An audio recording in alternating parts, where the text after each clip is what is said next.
What's up, gamers? Welcome to episode 39 of the Business Casual Gamers podcast. As always, we're the show focused on gamers with jobs, families, who have stuff to do in real life. Like, watch lots of new games that are being released within the past week. Chris? Lots of new... it's E3 unbelievable. was actually pretty good. Well, okay. I should say, for some companies it was good. Yes, Others it was not. This is true. We'll leave it to your imagination. So, I'm Aaron Connick, as always. With me, Chris Smoke, my co-host. Chris, how are we doing this week? Absolutely great. Lots of pre-orders on the way now. Yeah, we do. Or in my cart. We have pre-spent our next year's wages on video games, so we got that going for us. One day we actually do have to have one of those discussions on pre-orders. I know it's kind of a religious topic among people, but yes. Safe to say I think we tend to pre-order a lot more than normal. We do. Well, Aaron tends to pre-buy before he actually has the console. Before I pre-buy. That's beside the point. Yes. So, where can you find all this talk that we had on E3? You can see our scathing opinions or our excitement and jubilation. Yes, you can unfollow us. The best way to find us is at our website, www.businesscasualgamers.com. Has links to all the shows, all of the media, all of the YouTube channel, all the great content we post.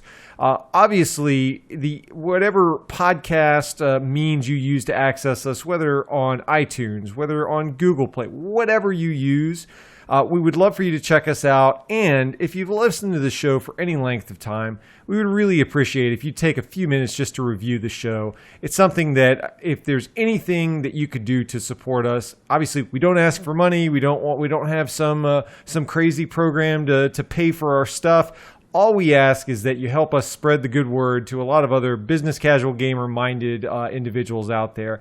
And since I have pre-ordered so many new games that I have to clear up shelf space, I have even more games to put in the free game pile to bribe you for your review. Yay, bribes. I'll be posting pictures, updated pictures. We've had some people taking us up on this generous offer, and I'm happy to continue to extend that. I found some games in the attic that I didn't even know I had, so I added some more. Right, there were some valuables. There was at least like $300 worth of stuff up there that I didn't know I had. So. All that to say, we will bribe you for reviews, but help spread the good word if you've been listening for any length of time. If you've already taken us up on it, please email Chris at chris@businesscasualgamers.com. We'll get you set up. We'll get your game to you, and thank you for your support, certainly. So, Chris, this week, our BCG discussion topic of the week, we're going to talk about something near and dear to our heart, especially since we have a lot of games pre-ordered that we need to find time to play.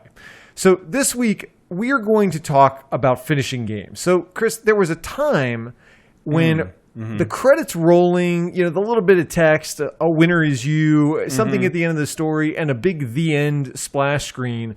That was like the ultimate accomplishment in gaming. There were those days. And there were times when you and I, we would finish everything we owned. And really, beating the game was the first part. It was looking for every Easter egg, trying to revive General Leo, trying to grind get pink tails. All of this was just kind of commonplace, and you expected that you were going to beat a game. But nowadays, Chris, I think that you and I would probably both say that we're much more likely to see the uninstall game screen than we are the end the screen. walk of shame virtually. The I need space on my hard drive and you can't exist anymore. So on today's show, we're going to talk about our views on finishing games, how that's evolved over the years and why things have changed for the average gamer. Because I know from talking to a lot of our listeners, this is not a phenomenon that is just limited to us. This is something that I think a lot of people are going through, not just in our age group, but people across the board. And we want to talk a little bit about why. So let's kick this off, Chris. I'm curious. We just want to kind of set the baseline for our listeners. How often do you finish a game? And what's that magic moment in a game where okay, regardless of whether I'm having fun right now, I'm in it to the end. I'm going to finish this game. Ooh. Well, that's actually a really hard question. I mean, so first of all, this is like the quintessential BCG mindset topic, I should say. It took us a while to get to it, but yeah, it's funny. So we've been talking over the last couple, episodes and months that I've tended to focus more on indie games that are kind of shorter, kind of, small bite-sized chunks of games. And I think in that regard, most of the games that I play these days, I do actually complete. Because I want to, there's a weird little psychological piece at play here where you pay some money for something. It could be $5, it could be 50 or 60, whatever it might be. And you feel like you want to, you're not going to get your money's worth until you actually complete that game. Sure. Like, so Zelda, on the other side of the spectrum, Breath of the Wild, a game I paid full retail price for. I really wish they'd give you a counter. For me, it's absurd. It's probably 150 hours or something in that game. Just, picking it up 15 minutes, playing it a little bit, putting it down, picking it up, playing for 3 hours, putting it down, whatever. And I had done just about everything in that game. And minus some absolutely stupid fetch kinds of things that they make you do and that hurts your percentage. That drives me nuts. But I still hadn't felt like I could put the game down until I finished it. And it's funny because I got to the very, very end and I'd done all these things. And I was kind of sitting there having that mental preparation you have, like, well, I'm about to put this game down. And then I realized, I never actually beat this stupid thing. So I think that, for me, I actually finished more games than this year than I have not finished. Last year's a different story. Last year, it was a whole bunch of, pre-ordering games and getting games and playing them a little, like Watch Dogs 2. I played it for like 2 hours and put it down. We had the Far Cry Primal. I played that for a little while, put it down. Doom is like an awesome game. Doom 2016, a game that I absolutely want to go play and still cannot find the time to play it. That's a kind of game where I want to be in a dark room. I want to have headphones on. I want to do it focused, right. Do the game right. And so, there are more reasons to me why I don't finish a game than just that sometimes it gets boring. Watch Dogs 2, Far Cry Primal, we talked about a little bit how those open world games can be somewhat repetitive and can kind of be boring. Sure. For Doom, honestly, I stopped playing. It sounds stupid, but I stopped playing because I couldn't give it my full attention. I couldn't get the full experience. I couldn't, I just think that game is so high quality and it looks so nice. And after watching, we talked about the no-clip videos on YouTube.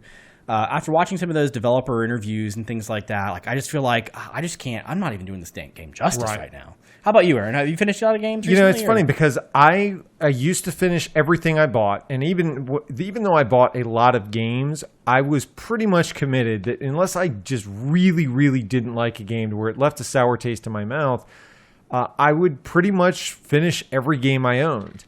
And now I would tell you that I would say from a percentage basis, I probably at this point finish about a third of the games that I buy. Yeah. If I had to just put an That's estimate on it. But there is no point in the game at which I would say that the game is safe. And where I'd say I'm not considering putting it down. I mean, to give you an extreme, when I played Final Fantasy 13-2, I was literally at the last boss, and I sold the game because I was so mad, and I was so disappointed at how bad it was. Doesn't it eat at you, though? It does. And I just said, I don't care. I just, on principle, I've wasted enough time. It's a sunk cost. I can't get that part of my life back, but I can stop playing now. I mentioned Fire Emblem Echoes that I played. I was probably 2/3 of the way through the game, and I just said, I know where it's going. I know what happened. I mean, I played the original Fire Emblem too, so I already know the story. And I'm not having fun. It's getting worse. All the stuff that I'm frustrated about in this game is only getting worse. For me to commit more time to this is a mistake. And I just honestly, the thing that I did, because I was really fighting it, because there were times in that game where I had a ton of fun. There's a lot of things that did right. What I did is I walked over to the shelf, and this is always how I have to kind of pep talk myself through this. I opened my cabinet, I looked at the games, including a bunch of other great Fire Emblem games, and I said, I would be having more fun picking up literally any of these games and playing it instead. And for every minute of time, my precious gaming time I'm spending on this, I'm robbing myself of time I could be spending playing something else that I know is true. And so that's where I try to really push myself. There are other games that I don't think I'm going to finish, but I end up picking it back up. So great example. I think I mentioned this on a very long ago show, but Valkyrie Profile 2. This is a game that I bought at launch, and it's tough. It's a tough game, and there's a lot of nuances to anybody who's played the series. You really have to get good at the game, and it's a game that it's very tough when you put it down. You kind of have to build up a rhythm with the game, and so it's exactly like what you described with Doom. I totally get it, where you have to be in the zone. And I have a save that's pretty far through and still would be, But part of me says, now I need to go back from the beginning, and then you don't go back. Remember it all. Yeah, and it's kind of finding that time where I'm going to have a solid week to devote to it and just say, I'm going to go start to finish. We're going to do this. We're going to have the experience that I was meant to have. And I don't know when that's going to be. But that said, I know the game is good enough and I like it enough to one day have that. And I think that's the great thing about the hobby is that there's nothing, you're not on the clock. It's your game. You can play it when you want. And I try to tell myself, like, don't put pressure on yourself. What I find is, it's interesting because we talk about games, I'll talk about some indie games example. I'll give you some examples of things that I think are interesting and why I think it, and it's easier to say this about indie games because quote unquote finishing a game could be like 30, 40 minutes or an hour. Where I didn't understand games and then the ending completed me in a sense, or vice versa, where, I liked the game until I got to the end. And so I think Inside last year, we talked about Inside a little bit. And the more I started playing this game, I went all the way through it. And we and I had gone back and forth, and I know you didn't really enjoy it quite as much, I think, as I did. I enjoyed the journey, I would say, of Inside. Sure.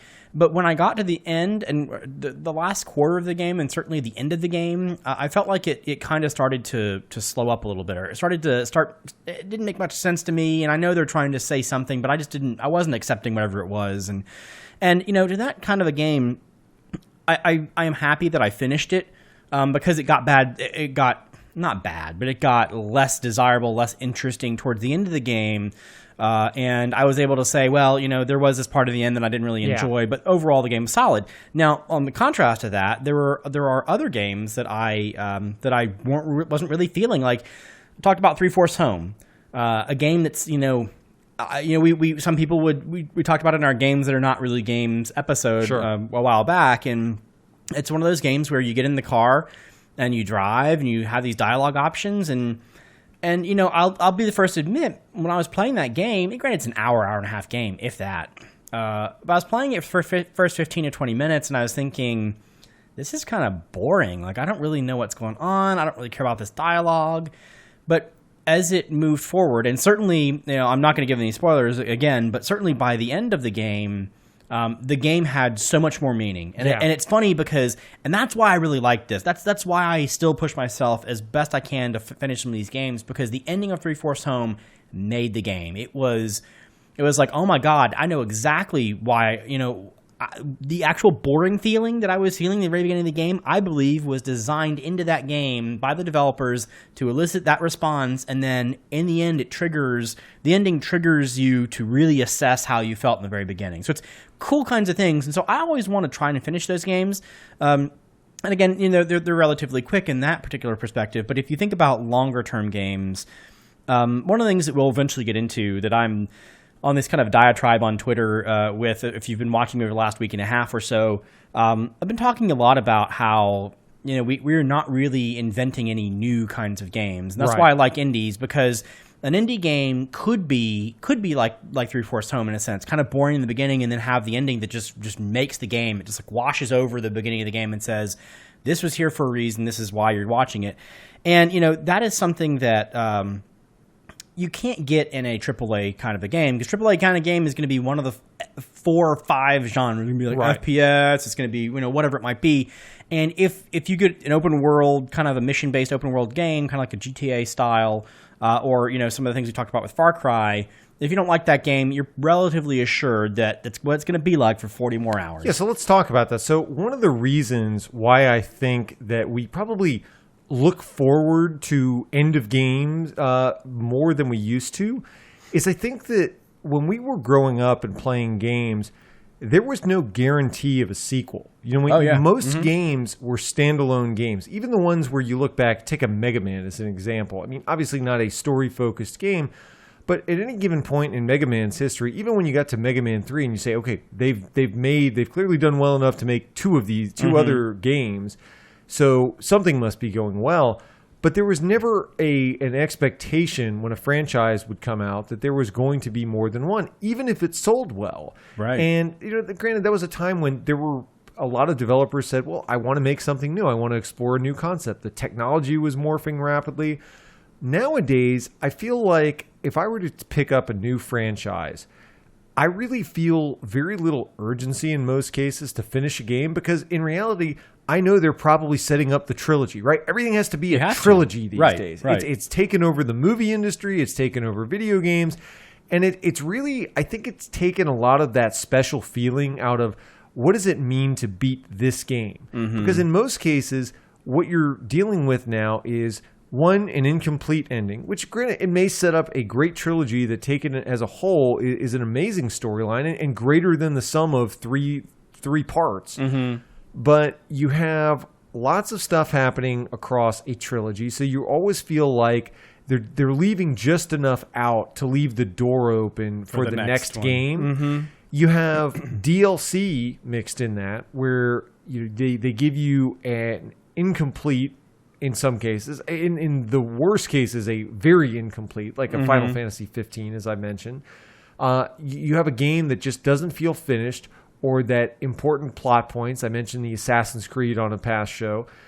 You really feel like I may be looking at the story and I may get to the end, but have they really told me everything? And that's something that over definitely the past generation, I would say, PS3, Xbox 360, that era for sure really cemented this and drove it home. But it's something that I've just felt this gradual creep for the past decade plus, that no game really stands on its own. And so when we see it, and I think what you touched on with indie games, and honestly the game assignment we're going to talk about, I think that when I see those games that come along and they say, I'm just going to be a standalone game. I'm going to tell you a story that I may not fill in the blanks, but I'm going to tell you what feels like a complete experience where from start to finish, you feel like this is the game that you were intended to see. I didn't hold anything back. I didn't try to set up, leave the door open for some other project to make you buy something. It's just, here's my game. What do you think? Yeah, and you're absolutely right. I think a lot of it, we're going to, not to delve too much into a side topic, but I think the publishers really drove that particular thing. So you look at big name publishers that are also developers or also console makers, like a Nintendo or a Sony in particular. And you look at some of their first-party studios or associated studios, and a lot of those studios, I think, granted think of Naughty Dog, for example, there is a pressure, I think, to create Last of Us 2 and Uncharted 2 and 3 and 4 and so on. But I think a lot more of that is there's, that the games themselves do stand alone, and like The Last of Us stands alone completely. And I think that the decision for them to create a second one was more, I would like to think, maybe I'm naive, but I'd like to think that most of that was Naughty Dog saying, okay, we're ready to do this, and we have a story, and we think it's valuable, and we want to continue doing this, versus, the publisher we have a contract for 3 games, and we might as well make 3 of these Last of Us things that we haven't, because they're guaranteed to sell virtually. And that's kind of how we got into that Asheron's Call, not Asheron's Call. That's a throwback. That's a throwback. I've been playing little MMOs in the back, but that's how we got into some of those Assassin's Creed, I was going to say, titles where you're just churning one of them out every single year. Yeah. And so, I don't know. I'd like to think that maybe the indie scene. I know I'm big in indies and I keep mentioning it, but I think that scene might eventually break us away a little bit, because you're seeing a lot of we're getting a little bit of a bubble in a sense. So. The games that are the AAA kinds of things, all the good not all the good developers, but a lot of the really good creative folks are moving out and creating their own companies, becoming indie devs, and they're seeing a lot of success and lots and lots of money. That money, I think, is eventually going to slowly start driving the industry in certain areas. So there'll hopefully be less of a focus on let's churn out a trilogy or 5 or 6 of this one franchise, but instead let's leverage the same engine and let's build out 3 or 4 different games that are very unique. And again, I think that's going to be a trend. I think when we talk about the length of games, it's going to be another trend as well, because I think that, and we always would love to hear feedback from people who are listening and watching the show, but because this is really important. I really think that very few of us as a whole in the gaming industry, finish games. No, I agree with that. One of the other things I want to touch on is, especially with the DLC, I'm coming into, you mentioned the fact that I purchase a lot of games before I even have the console, but one of the things that I've now been trained to do, and it's only increasing, this is not going away, as DLC has become a bigger thing, so has what I'll call the definitive version of the game. So they release a base game, let's say. So great example of this is Resident Evil 7. I know I want to play this game. I know I'm going to buy this game, but I know there's a DLC plan for this game. I know, because they've done it with every other Resident Evil, that they are going to repackage the game, and maybe they'll sell it at a slightly marked up price relative to what the base game gets marked down to. But let's just say, right now the game is $50, I think. Right. And I know that ultimately the base game, once it falls down, typically for the newest era to the $30 or less range, typically what happens is they say, okay, this game's had its run.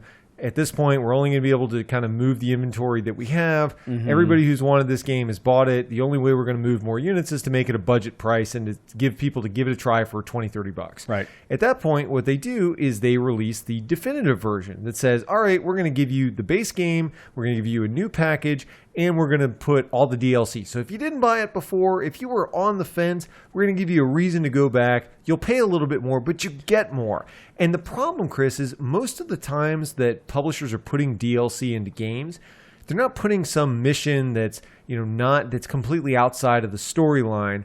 Typically it's, hey, this is what happened before the beginning of the game, or this is what happened in this middle scene where this character went away. And so really, if you play the game through the first time and then the DLC happens, I have a really hard time going back and playing something that's slap in the middle of a story. Like, I want to play it all the way through. Exactly. And so I almost am trained at this point to say, why don't you finish your game? Tell me when you've released everything, and then I'll play it in the sequence that you intended. And so the problem is... it's never over. Right? It's never over. And so I never end up going back to the game because I always know, oh, well, there's a DLC. Okay, well, I've got 20 million games. I'll go back and I'll play another game, and I'll revisit this later. And then I never revisit it because I'm still waiting for them to finish their game. Well, exactly. And by the way, I will mention that you forgot the real Legendary Edition that has the severed hand included. Yeah, it's got to have the giant statue. You want to have that severed hand to be like sitting on your desk when you're gaming. Be like, this is how committed I am to survival horror games. I paid $200 for that hand, Chris. Well, there you go. Talking about. It's got all sorts of fake blood and everything on it, and hair and all sorts of craziness. Look, the fingernails grow. Anyway, so I think you're absolutely right. It's so weird, and maybe MMOs and other types of online games have kind of spawned this new way of thinking about games, because you think about World of Warcraft, that came out in 2004. I mean, it's 13 years later plus. It is still going relatively strong for a game of its age. But the game never ends. There's no ending. Yeah. There's never an ending. And I think that let's move on to this next part that we want to touch on, which is, let's talk about the genre. The genre is really important to why game endings have changed. Because to your point, if you look at what are the hot genres that are out there, you've got the bro shooter, which we've done an episode on if you haven't heard it. Great episode. You got sports. You've got the end of a game, but there's no storyline or no discernible storyline, and there's always another season to play so they can milk more money out of you. Right. You've got MMOs that you touched on, and a lot of the adventure games, like an Assassin's Creed, a lot of those they kind of take a page from the MMO book, and they're quest-based, I'll call it. Where it's not, hey, the focus is not on the larger tale. The way I always kind of define it is the main central storyline used to be the main course, and if there was a side quest or something, that was clearly just an ancillary, like an Easter egg in the game. Nowadays, the side quests have become the main course, and really the main storyline is kind of the side dish. It's like it's almost this relic of gaming where developers, they don't feel comfortable if it's not an MMO, just saying, well, there really is no main quest. It's just a bunch of side quests. And yeah, maybe it's going to feel like a cool story, but it's just not going to be a 20-hour story. It's going to be a quest line, and you're going to finish that. And you move on to the next one, and we'll give you a bunch of those. And it's easier to program in DLC because you say, hey, we're just going to put this character here now, and they'll start a new quest line, and we don't have to create new assets even.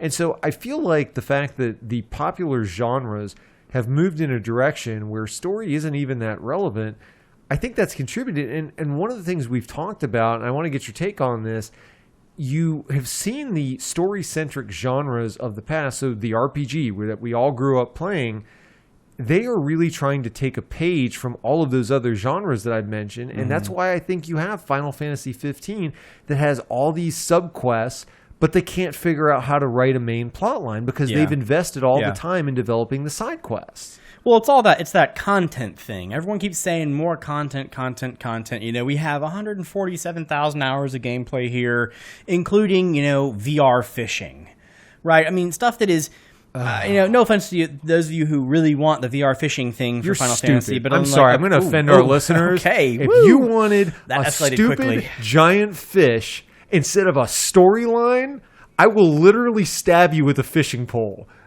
I will. Okay, I will so get we've now escalated the threats. We are threatening violence to our listeners. But if there is a listener in this audience that wanted that stupid giant fish over a storyline, I will come fight you in the middle of your street wherever you may live. We need to have a guy in a subtext speaking really quickly, saying this is satire. Do not listen to anything he says. Anyway, okay, yeah, no, I mean, I think you're right. There's just so much of it. And the funny thing is, we talked about Witcher 3, I think, is a great example of this. And this is actually going to segue into another slight point that I wanted to get into. But Witcher 3, I've spoken about it many times. I am not the kind of person that went through and went to every quest. I consider that to be just a time waster. Or not wasters in the sense that it's not worth time. Yeah, but it's not what you came to the game for. But it's not what I came to the game for. I know some people come to the game for, I want to explore every nook and cranny of the entire world, and that's awesome. I just didn't want to do that. But and I think that eventually we're going to get to the point where everybody's going to become a business casual gamer in a sense. There are very few people in walks of life and phases of life where people can just put, 15, 20 hours a day into a video game. And a lot of people, I think, despite your attention span, will probably not, if you have, I guess budget notwithstanding. So if you can buy one game every 2 months or whatever, you're going to play that game into the ground, which we've all been there and done that. I think that a lot of people will get bored and move on relatively quickly. Now, one thing I do want to mention, this is just an interesting question for you, Aaron. I mean, when you think about games, so Witcher 3 is my example. I played Witcher 3, and I beat it before all the DLC. Okay. Maybe it's a bad example because we talked about how I've gone through both DLCs or whatever. But if you were to ask me if there are 2 DLC packs available for Witcher 3, and I'd beaten the original story on the original disc, and you'd ask me that, do you think would you consider that game completed? I would say yes. Yeah. But certainly by my standard, what I would say, okay, that's more than I would give to most games, right? I would certainly look at that and say, okay, you decided maybe to cut it off at a certain point, and that's all you wanted to invest. You felt like you got a complete story, and you didn't feel like you needed anything else. I think that's certainly complete. I mean, it would sound like in that case you'd say, I got what I wanted out of this game. I don't feel like anything else would really add to my experience, even though it might be cool. I didn't need it, and so I would say, yeah, in your mind, that's a complete game. I have actually had that discussion, that thought in my mind. Fallout 4 is another example of a game that came out. I bought it early. I went through and beat it. A lot of hours to beat the game, by the way. Sure. Didn't 100% it. Never will. But subsequently they put out, at least one, maybe they're working on a second DLC for it. Well, if you ask me, I still tell you I beat the game. Now, did I beat the game 100%? No. Did I beat the game from each faction? No. Did I even touch the DLC? No. So some purists might say, well, you haven't technically experienced the entire thing. You haven't beaten the game. My mind is, I beat the game at my point in time, and I'm going to draw the line, right? The point in time I played this game, I went as far as I could go. I completed the story, and then I just, knowing full well there will be more DLC, because there were those, you can buy those packs earlier, the season passes and such. But knowing that, I went ahead and finished the game, and I still consider myself as having beaten that game. And it's funny, because I think that part of what plays into this and contributes to this is that there's been so much scientific research that's been done on gaming since we started back in the NAS era. And what developers have gotten really wise to across the board is that they realize that there is this kind of sweet spot with gamers where they can't let you go too long without giving you that carrot at the end of the stick by saying, here's a reward, and let's keep playing another 10 minutes, and you'll get something else. They want to keep you hooked, and they've gotten very good at designing games around that to give you that drip. And the reality is, I think they got wise to the fact a long time ago to say, if the payoff is the end screen and you beat the game, but you've got to wait 10 plus hours, or maybe we've made the game so hard that you never get there, then if that's what the player wants and they might not even get it, or they might, whether by skill or just investing the time, then we're really in trouble, because there's no way to maintain player loyalty and attention, especially once the trade-in market started. They're trying to prevent you from trading in their game. And so I think they designed the game to say, we're going to make it endless, to where you take a Destiny, you take a WoW, you take anything, Fallout 3, I felt the exact same way. It had 6 DLC packs that was stretched over a course of a year. And you look at those and you say, they are not incentivized to finish a game, because if they ever give you the, hey, we are finished with this game, you can sell it back. You sell it, you shelf it, you move on. And at that point, whether it's EA, and we talked about this on a past episode, that is raking in money hand over fist by having you pay for that season pass to play throughout the year. Well, if they don't give you something to keep playing for, well, then, to your point, you're not only going to put away the game, and then you're not online. Well, then your friends don't see you online, so they don't want to play the game, and it has this horrible ripple effect. But then you trade it in, and then you tank the new game sales. And it's stuff like that I know all of these publishers and developers are actively thinking about as they're designing games. But I don't know that that's always a good thing in terms of, for the person who wants that complete experience, who wants to pick up a game and say, I want to try a lot of different games, but I really would like to kind of finish these games at some point. Yeah. I think there are some competing interests for players who are looking for that these days. And so I think we've had to kind of push ourselves, even though I know we're both kind of completionist players, or certainly have been at points of our lives. I think that we've both drifted, because you get to this point where you just say, I can't do everything. They've made it impossible for me to do everything, so I might not do anything at this point. So how about the cheat? Okay, so this has actually been brought up a couple times in our shows. I'm sure a lot of people talk about this as well. What about when you get to a point of a game where you get some period of time into the game? It could be an hour, could be 10 hours, could be almost 100% to the end of the game, but you don't want to finish it for whatever reason, and you go to YouTube or you go to Twitch. Now, that's something that I know a lot of people would probably get upset by that. I think that's a BCG staple, I'd say. Oh, I do it. When you mentioned Inside, I didn't like the game enough to continue to play it, but I watched the ending. And I just said, okay, I want to know where it goes, but I'm not willing to spend the 2 hours because I don't like the gameplay enough, and so I'm just going to spoil it. And I felt perfectly fine with that. And I do think that, while I appreciate the fact, and I think you touched on this with Persona 5, we have 2 listeners that I'm talking to at work that have really, really put the time in with this game. And they come to me and talk to me every week and say, like, hey, I got through this palace, I did this thing. And they've invested a lot of time in this game. I wouldn't blame them if they got to a point where they said, hey, like, a new game is coming out that I'm really looking forward to. I just don't have time to finish it, and maybe I want to trade this game in while I still can.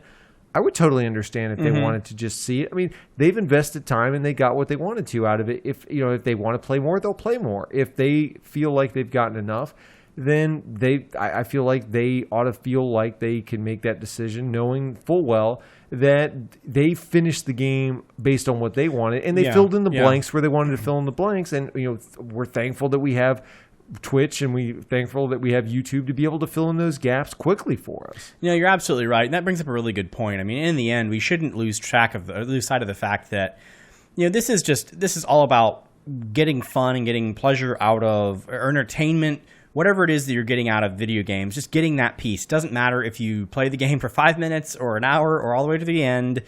It's really about, do you feel like you've had enough entertainment to warrant the kind of cost you put into it, both time and money. And that's something that, I would always argue that even if I play a Final Fantasy 15 that I didn't like, right, I played it for 10 hours, I would still probably, that one's a little bit hard, bad example maybe, but I would probably rather spend those 10 hours playing that game than I would watching 5 movies, right? Or just movies that are on television or movies that are on Netflix or whatever that just kind of pass the time. At least I'm like that I'm engaged in the game, even though I think it's not really going anywhere in that case. Yeah, and maybe our last point on this topic, I think that one of the things, it may seem obvious, but we've got limited time. And we really need to feel like we're making the most out of that. Now, Chris, I've gone through an exercise this past week that may seem crazy to some. I did it for multiple reasons. but I went through and I inventoried my entire collection. Oh, wow. The whole thing. I have it right here on my phone. I can show you every game I own, every system, every accessory. Now, Chris, I did a very precise count on everything, and I have just shy across all systems, all time, I have just shy of 200 games. Oh, okay. That's actually lower than I thought. And now, granted, I have sold entire collections over the time, and so I look at it and say, I've sold hundreds of games over the years, and 200, when you add up, let's just say, and believe me, I can tell you with certainty that there are many games in that collection, in fact, most of the games in that collection, that will take you well over 10 hours to finish. Let's just say that it is exactly 10 hours per game. That is a ton. I mean, that is a full-time job worth of gaming in a year, and that's assuming I never buy the next game. And so when I look at that and I say, the reality is we're business casual gamers. I don't know what the hours count is of how much time do I devote to gaming for a year, but it's not 2,000 hours, or it's not maybe it's 200 hours. So I certainly can't replay these games at the rate that I like, and there's many games in that collection that are unplayed, and I just look at that and I say, every time I invite that new game into the library, I literally have to stack it up against all 200 of these games to say I could play any one of those. I could replay Final Fantasy VI. I could replay Chrono Trigger. I could go through. There's so many things that I could be doing that I've really tried to reframe the conversation to say, finishing may just be acknowledging that this didn't have the impact that I thought it would. This new. I thought that this role-playing game, I was excited that it's something new in the genre, but I think we mentioned this when we talked about I Am Setsuna. I enjoyed the game. I respect the game. I'm glad they're making the game. But I kind of looked at it and said, I want to get back and I just want to play more Persona, or I want to do this. And that to me, right. To me, it doesn't take away from the game, but that's the internal dialogue I went through when I'm evaluating it, at least. No, I think that's a really, really excellent point. It's something that I've been trying to probably make for a couple episodes, I think, or over the course of the podcast. I mean, for me, we talk about we sit here and we talk about games in our assignments. We talk about games even in the topics, obviously. And what's good and what's bad and all that. And my entire point with things like I Am Setsuna is just what you just said. It's that, did I feel like that time was I entertained? Did I feel like that time was well suited? It didn't, honestly, I would have more fun playing Final Fantasy VI than playing I Am Setsuna. That's okay, though. I wasn't in the mood for Final Fantasy VI, just like I might be in the mood for, like a Western movie or something versus a space or a fantasy movie or whatever. And it comes down to me is I have, we are BCG, we are business casual gamers. We do have very little time. And we said that if you're going to sit down and you're going to play a game for 15 minutes, 30 minutes, or an hour, the best you could hope for and what you're really looking for out of that time, regardless of whether you're watching a game, maybe just playing, maybe you're watching it, maybe you're on YouTube, you're on Twitch, or whatever, or you're reading about a game. If you are getting some sort of entertainment value or some excitement out of that action, even if you're dying like in Overwatch every 5 seconds or whatever, it's still a very worthwhile kind of a thing. And this is something I was talking to one of my friends about recently. I was telling them about Overwatch, actually. And, I think a lot of us are kind of trained with the Call of Duties in the world to say, well, you it's no fun because you're going to get crushed by some 12-year-old. We talked about that before, right? Especially some of us who get a little bit older and get a little bit less twitchy in how we play.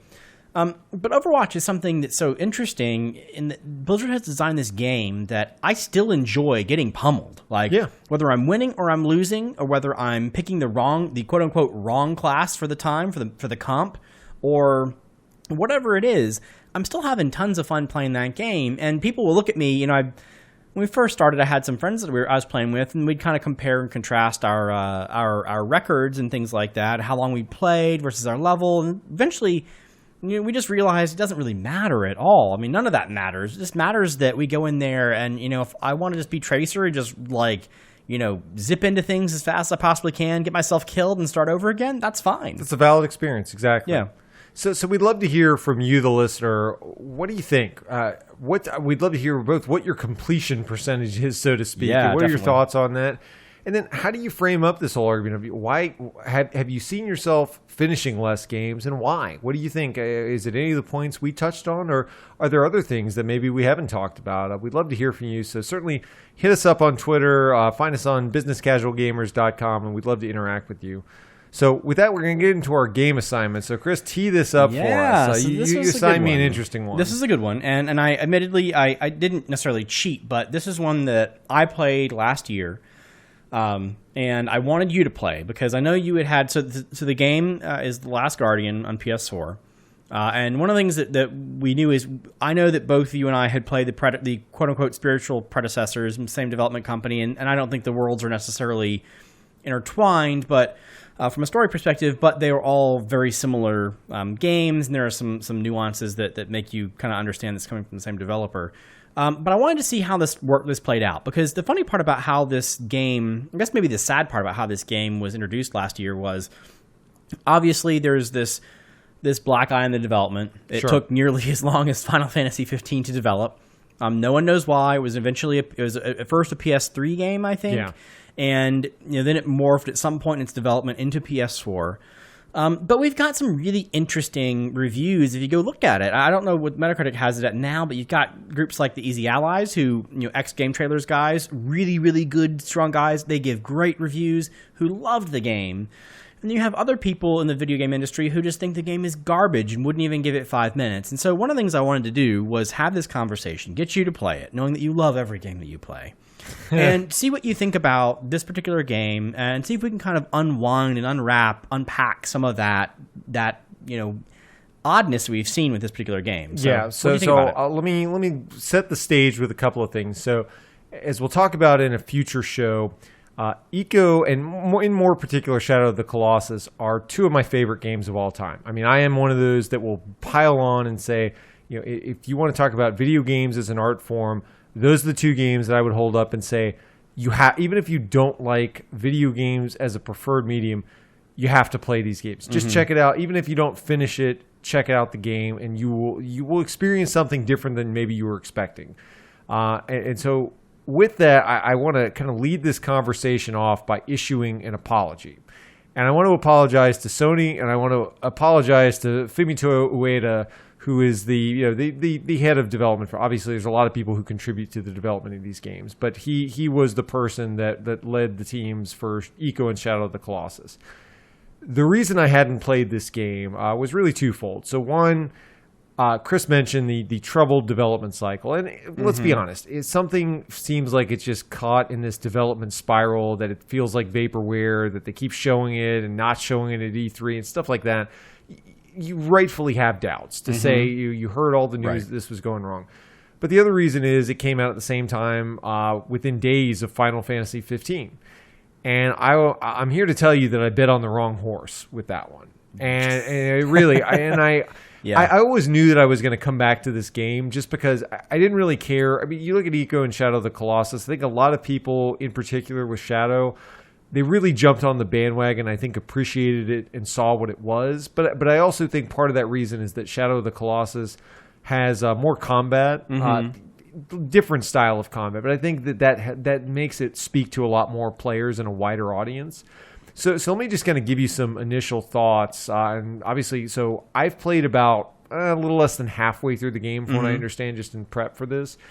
And the opening of the game, to me, is going to set the tone for whether you like this game. So honestly, if you can get your hands on it and play 15 minutes of it, I don't know if there's a demo out there, but I think the first 15 minutes, you can decide whether or not this is the type of game for you. And so, not to spoil anything, but you basically, anybody who's seen trailers or seen pictures of this game, you're a boy, and there's, like any of Ueda's games, he pretty much throws you into a world without any context whatsoever. You see a character, something happens, this exposition or this event happens, and that's it. The game starts. And so you're with this animal that looks like a mix of a lot of different animals, and it's chained. It has these really heavy chains on it around its neck. It has spears in its side. It's clearly in pain. It's suffering. And you wake up there, but you're not sure if this thing's trying to kill you or what. Right. You don't know what's going on. And the first 10 to 15 minutes are you just trying to help this and nurse it back to health, basically. And I will tell you that if I were to just say, if you put this out as a sizzle reel on E3, this does not make for great gameplay footage. No, right? No, it doesn't. You're fetching food. You are trying to remove spears from this animal's side. And there is nothing about this that is really action-oriented or exciting even. But what it does, and I know you know this because you've played through it, you walk away from that opening scene with this really strong connection to this creature you don't even know and that barely knows you. But you walk away feeling like, I had the same feeling that I had the first time I got my pet, to be honest, when I had a dog when I was younger. You got past that, and in a very short period of time, you feel this immediate bond. And that's something that I would tell you with most games, and it's something Ueda does that few others do. It happened when I think back to Shadow of the Colossus, where the companion was Agro, the horse, or in Eco, where you had a human, in Yorda, the princess that was trapped. He does this amazing job of giving you basically this one other character or being in the universe that's there with you, that you're going to experience this game together with. But it's amazing that through this loneliness, where there's so little in the actual physical space, you feel and you build this huge relationship and this connection in a very short period of time because it's the only other thing there. Yeah, I mean, I have to agree. I mean, it's uncanny how they can tap into that particular emotion, this kind of nurturing emotion. And, in many ways, we could probably talk a lot more about how and expand upon this, about how this is, some sort of metaphor for the world. But here, you're right. Here is you couldn't have two more different characters, right?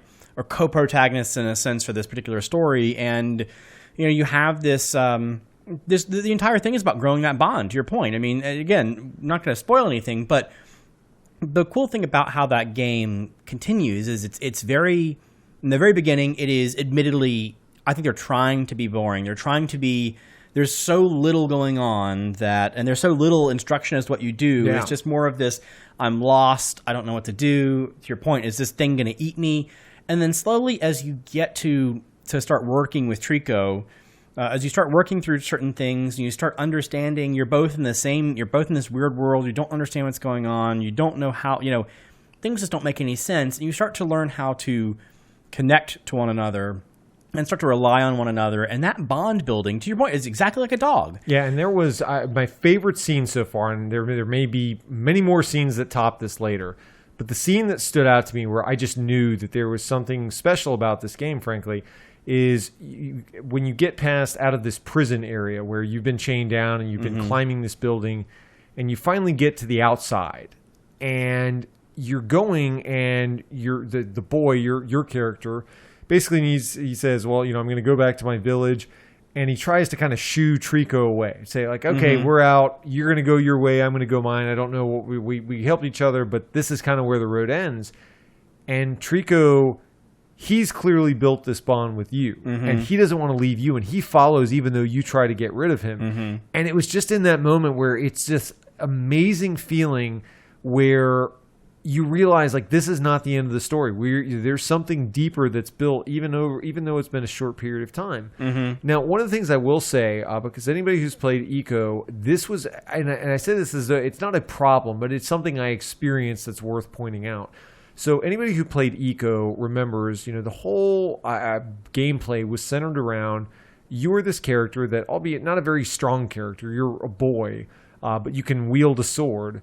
And Yorda is this helpless princess. Can't climb very fast, can't run away, can't fight. And so she's this kind of, sack of potatoes almost that you've got to carry around and protect. And when I first started playing Last Guardian, I kind of treated Trico in the same way, and then I thought it was this kind of big dumb animal that I had to treat like the sack of potatoes. And what you quickly realize the more you play it is that this isn't the same game. He is much more capable. There are times where he needs to rely on you, and you need to basically make the path for him to be able to fit through and continue to follow you. But there's other times where you're the helpless one, and you need to follow him. Yeah. And I will tell you, it's something that there were a couple points early on where I probably wandered a little bit more than maybe the average person who would come to this franchise or this series for the first time would. Mm-hmm. But it's only because I tried to play this like Eco and say, well, no, he can't do that. I need to help him. And so like he can't take the lead in this situation. Yeah. I have to take the lead. And so I think once I started getting over that and gradually understanding, because like you said, they do not explain what he can do at all. No. And they don't tell you how to play or, oh, well, these are the types of puzzles that you're going to have to solve. I will tell you, maybe to contrast it, and not to criticize the game, but to contrast it with Horizon Zero Dawn, where every time I had to go to the next thing, you've got arrows pointing you in the right direction. All of Ueda's games, I mean, Shadow of the Colossus gave you the fragments of light coming from your sword that would point you in the general, almost like a compass towards the Colossi.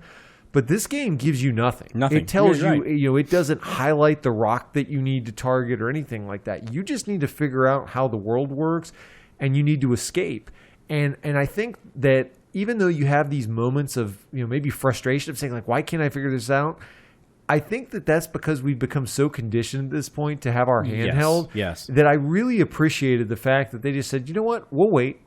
If you don't find your way out of this, just take your time. Just explore. Just try some things. There's no real consequences of dying or having to do something over again. And I really appreciated that they had the boldness to do that because so few games do that. Yeah, I mean, even look at like Uncharted. I was looking at some things that Uncharted 4, some developers were talking about, and they say, oh, well, here's some rocks in the side of the face of a wall, and we just kind of highlighted the very top, just a little bit of a white line here. I mean, this is how you know where you're supposed to go. You're absolutely right. And that's what I love about this game is that there is nothing, and in a sense, I think it serves to really re-emphasize and just double down on this notion of the two characters in play. In a sense, you could almost, they're both experiencing very similar things. They're trying to uncover a mystery as they move through from area to area. And they have other, the cool part about it is they have other aspects of the world. So maybe you can, if the boy wanders off for a minute, you turn around and look at Trico.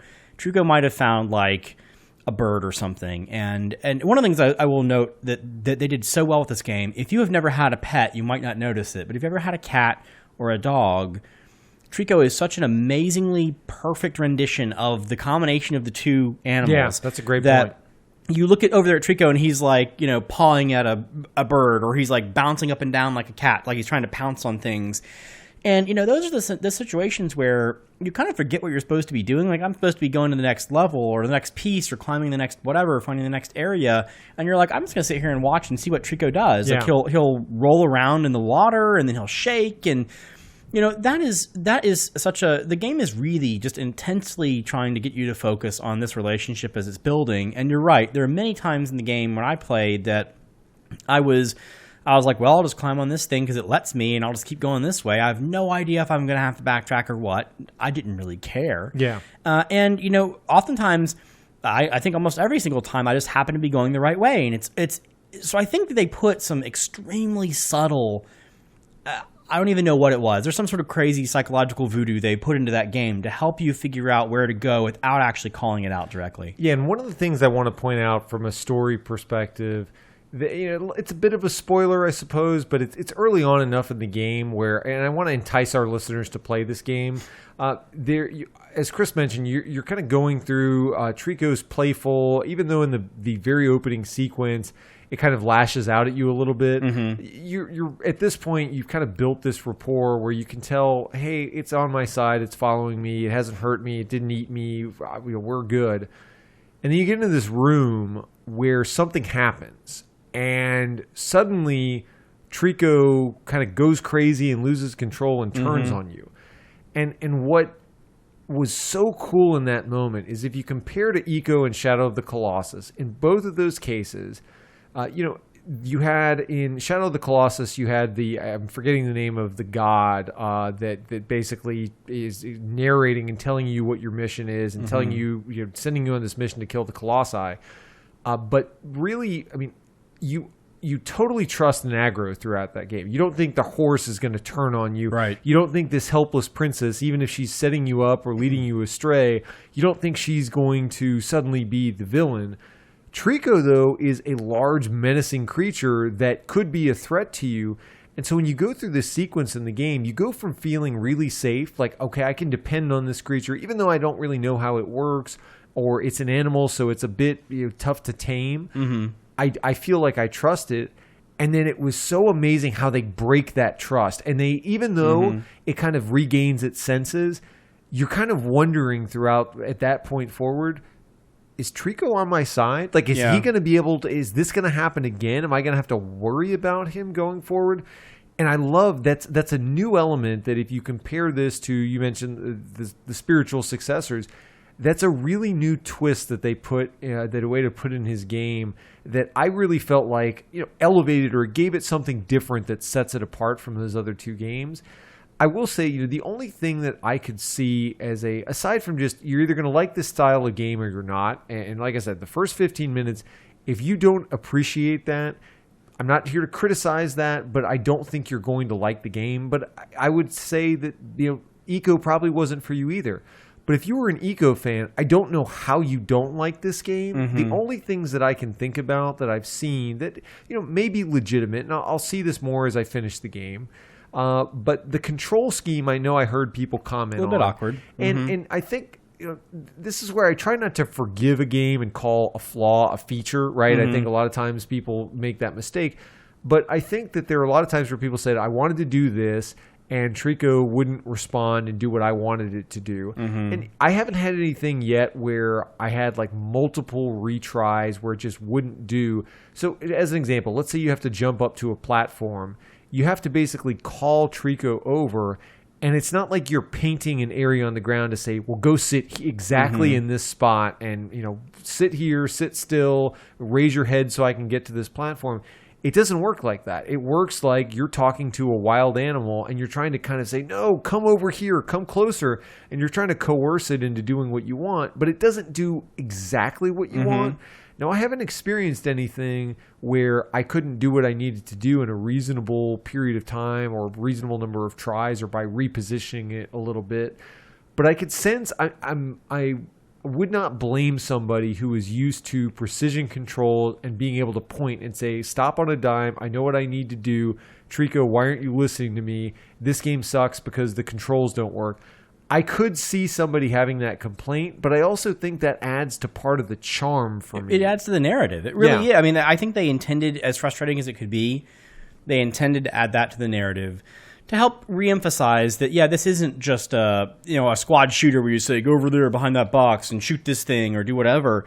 I was actually one of the ones that had that. I had maybe at least one, maybe two instances where I knew what I wanted Trico to do, and I couldn't figure out how to get him to do that. And they give you some down the line. They give you a little bit of mechanisms to help coax Trico to do certain things, whether it's move or jump or whatever.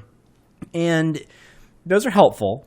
But one of the problems was, and this is, I think it's a small nitpick because a lot of people played the game and never had an issue. But I had one particular, area that I got to the point where I wanted to stop the game. And I had actually stopped, when you're playing this game and you're so involved and you're in the game, you're in that relationship with the two teammates here trying to figure things out. And I can't get it to work. And all of a sudden, I break that barrier, and I'm like, oh, God, I need to go Google how to get this Trico to do what I want. And that is a really sad moment for me because the game can really suck you in certain areas. And it's meant to kind of keep you engaged in that relationship. And if you ever have to break that out to go see what's going on, or when the second time I had gotten stuck, to your point, you almost hinted at this, Aaron, was that I had to I wanted him to jump somewhere and he didn't do it, so he wasn't getting in the right position, so I had to lure him over to the other side of the area to reset him and then move him back.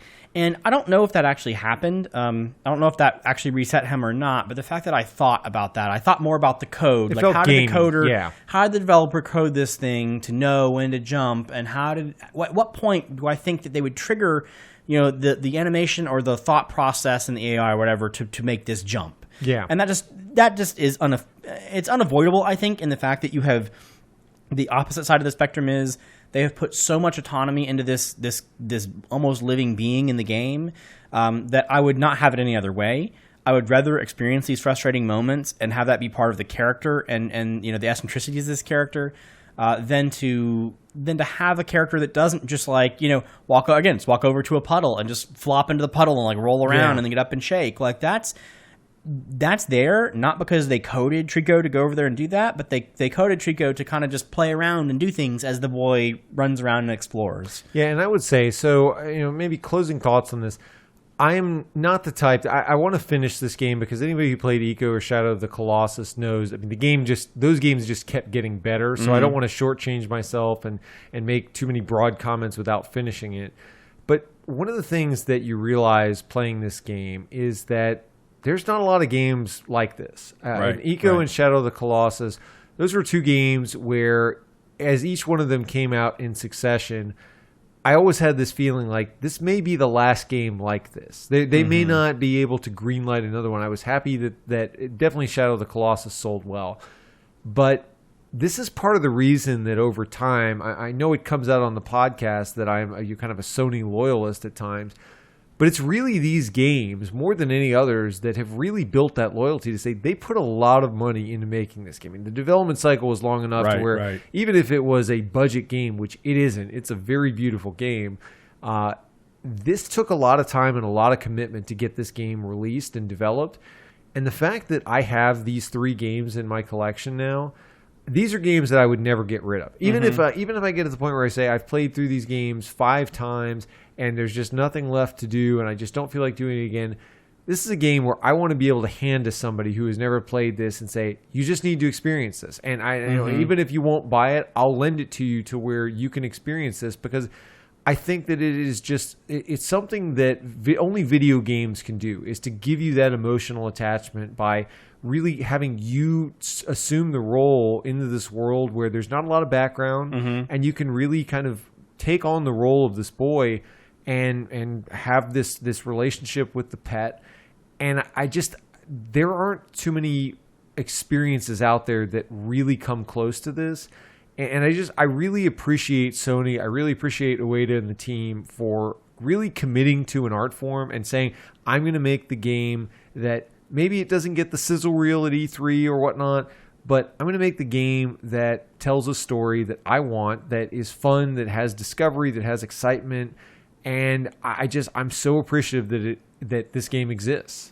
My gosh, I feel vindicated in a sense. And also, let's just revel in this, ladies and gentlemen. We have actually found a game that Aaron not only doesn't not like, he actually likes the game, but he really likes the game. I don't think we've ever, in the history of 39 episodes of the show, I don't know if we've ever had such a glowing endorsement for a particular game from you, Aaron. So I think it's really a good sign. I mean, I think your point is very accurate in that, not to overly generalize, because I know it's not fair to characterize it this way, but I tend to think that Sony, in its first and second kind of party publishing efforts, is more focused on storytellers in some cases, where it seems like Microsoft and the Xbox is a little bit more focused on maybe the twitchy, kind of more action-oriented crowd.